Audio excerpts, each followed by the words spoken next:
Менің хакым юк инде әйтергә дә, но үземнең фикерем һәр вакытта да бар. Дөресме, дөрес түгелме? Проекты матур, только проекты исеме җисеменә туры килмәй, ул проектның исемен алыштырырга кирәк. Алыштырсаң матуррак була. Читтән килгән татарча җырлый торган артистлар конкурсы дип. Алай матуррак була. Чөнки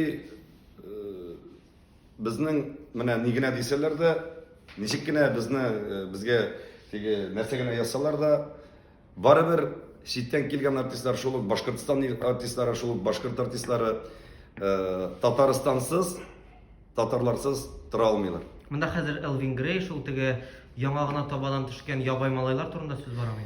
Монда барсы турында сүз бара. Кемнәр яңа гына катнашкан, шуңа күрә Татарларга каршы актив эш алып барган Элвин Грей татар җырында нәрсә югалтты дигән сорау тумыймы? Мин кешене тикшергә хакым юк. Шуңа күрә нәрсә югалтканын, нәрсә ытканын, аны инде концерт вакытларында теге концертлар куя башлагач, гастроль тормышында гына без аны сизәчәкбез, беләчәкбез. Мин һәр вакытта да әйтәм, безнең Татарстаныбыз киң күңелле, безнең Татарстаныбыз ул бай булырга тиеш. Барлык төбәкләрдән төрле милләт халкы килеп, монда үсеш ала икән, бигрәк тә татарча җырлар җырлап инде, бу безнең өчен зур казаныш. Шуңа күрә безнең һәр вакытта да шулай булды. Казанның аның үзенең энергетикасы бар.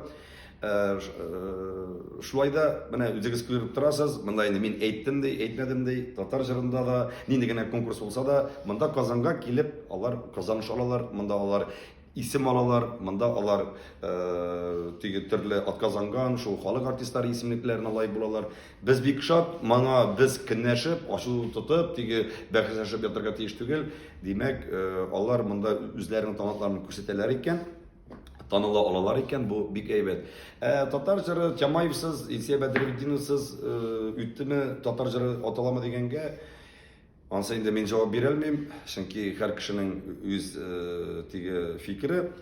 Минем өчен татар җыры ул инде сыңгарада ул сыйфатын югалтты. Анда инде татар җыры дигән инде хәзер әзрәк теге шушы сүз әкрен генә чиреп бара.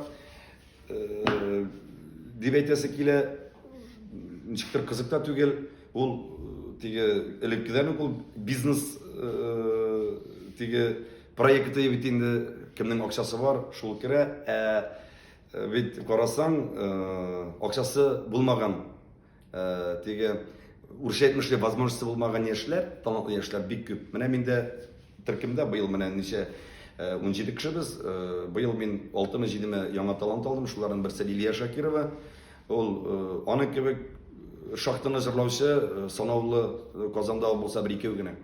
Менә шундый күренмәгән талантлы яшьләрне чыгарып, бәгырне издерә торган җырчыларны җыратырга кирәк. Ну, димәк, алар шулай уйлаган икән, алар дөрес. Бу минем фикерем генә, бер гаепкә булмасын, ачуланыш булмасын, теге үпкәләш булмасын. Мин инде үзем Болгар премиясендә катнаштым. Шуннан да ел җырчысы дигән исем бирделәр. Лайыкламыйм мин аларга, юкмы? Мин үземне мактап та әйтә алмыйм, жаманлап та әйтә алмыйм. Ну, шулай да быел инде безнең эшләгән эшләр бик күп. Ул җанисәп буенча да без бик эшләр башкардык, үзебезнең бурычны үтәдек.